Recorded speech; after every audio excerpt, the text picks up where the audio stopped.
Hospital में क्यों मारने आए थे मुझे? बोलो, बोलो। नहीं बोलोगे ना? बताता हूँ, बताता हूँ। मैं तुम्हें मारना नहीं चाहता था, वो तुम्हें मारना चाहता था। वो कौन? अपने असली पिता का सच जानने के बाद आदित्य मास्टर प्लान बनाएगा और प्रीत से मदद मांगेगा। जी हाँ दोस्तों, सीरियल परिणीति का आने वाला ट्विस्ट बहुत ही धमाकेदार होने वाला है।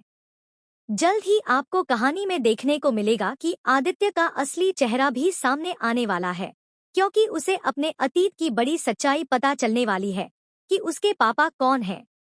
अपने असली पापा तक पहुंचने के लिए अब आदित्य किसी और से नहीं, बल्कि प्रीत से मदद मांगेगा।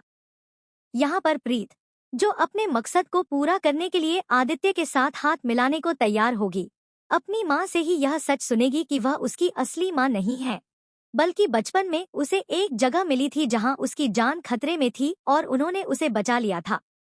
यह सुनकर प्रीत को बहुत बड़ा झटका लगेगा।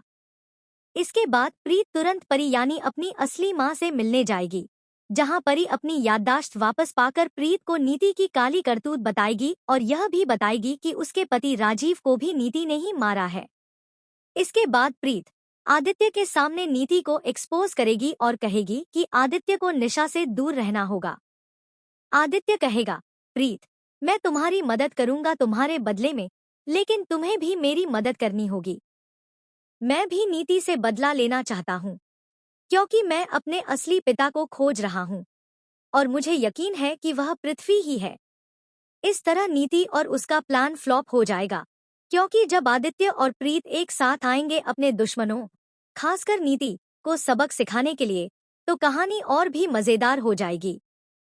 लेकिन दूसरी तरफ निशा भी अब आदित्य और प्रीत के रिश्ते के खिलाफ होगी और अपनी मां नीति से 2 कदम आगे बढ़कर प्रीत की जान लेने की कोशिश करेगी। जैसे नीति परी के पीछे पड़ी रहती थी, वैसे ही निशा प्रीत के पीछे पड़ी रहेगी। लेकिन आदित्य अपनी प्रीत का साथ नहीं छोड़ेगा। अब देखना दिलचस्प होगा कि किस तरह आदित्य अपने पापा तक पहुंचता है और असली मास्टरमाइंड के खेल का खुलासा करता है। दोस्तों, हमें कमेंट करके बताएं और शेयर करें, आप कितने एक्साइटेड हैं इस धमाकेदार ट्विस्ट के लिए? क्या आप